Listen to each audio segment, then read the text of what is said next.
मौन तीर्थ में विराजित है तुलसीदास जी द्वारा पूजित भगवान शालिग्राम। कार्तिक मास में करे भगवान शालिग्राम का अभिषेक पूजन व दर्शन। कार्तिक मास में शालिग्राम की पूजा का विशेष महत्व माना गया है।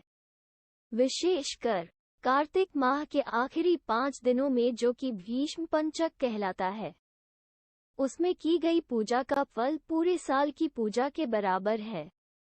श्री मौन तीर्थ पीठ में यह फल कई गुना हो जाता है, क्योंकि पावन श्री मौन तीर्थ पीठ में स्वामी तुलसीदास जी द्वारा पूजित शालिग्राम की मूर्ति स्थापित है।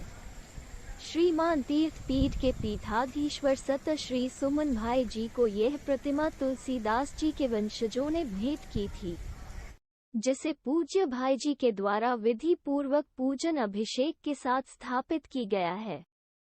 प्रतिवर्ष कार्तिक शुक्ल प्रबोधिनी एकादशी पर श्री मौन तीर्थ पीठ में तुलसी शालिग्राम विवाह का आयोजन किया जाता है।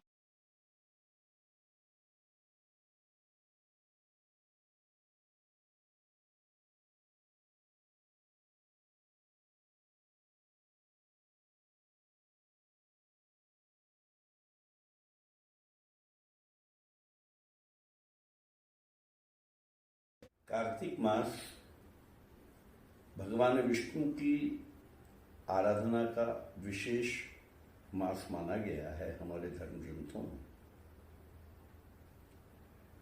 इस मास में भगवान शालिग्राम का अभिषेक, पूजन, अर्चा का विशेष महत्व है।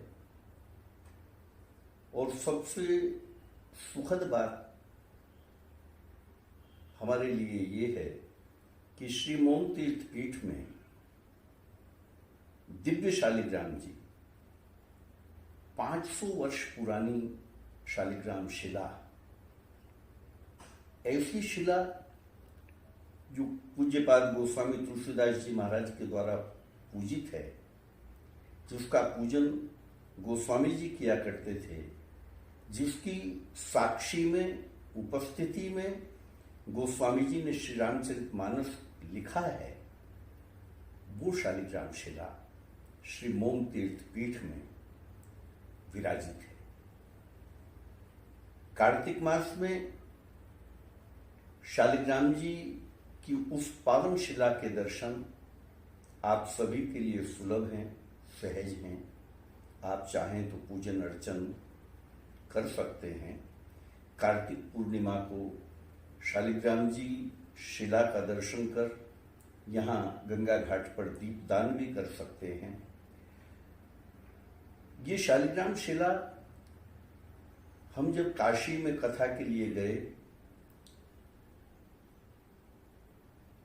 तो काशी में गोस्वामी तुलसीदास जी महाराज के अखाड़े के नाम से एक स्थान है, जहां गोस्वामी जी की सब वस्तुएं, पादुकाएं, श्री रामचरितमानस की एक मूल प्रति और टोडरमल ने जो भवन गोस्वामी जी को बनाकर दिया था, वो भवन और उनके शालिग्राम और राम मंदिर सब आज भी स्थित हैं।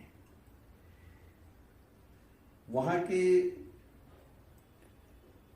जो महंत रहे उस समय, ब्रह्मलीन पूज्यपाद वीरभद्र मिश्र, वो कथा के श्रवण के लिए आए तो उन्होंने कथा सुनकर ये शालिग्राम शिला व्यास गादी को प्रदान की थी और ये कहकर दी थी कि भाई जी, गोस्वामी जी ने इनकी उपस्थिति में श्री रामचरितमानस लिखा है, इसलिए आप इनकी उपस्थिति में ही व्यास गादी से कथा करें।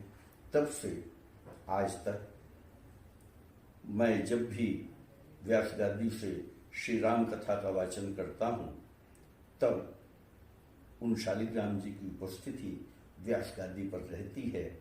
तो आप सबके लिए भी वो शालिग्राम जी यहाँ हैं और आप सब उनका दर्शन कर सकते हैं, पुण्य लाभ प्राप्त कर सकते हैं।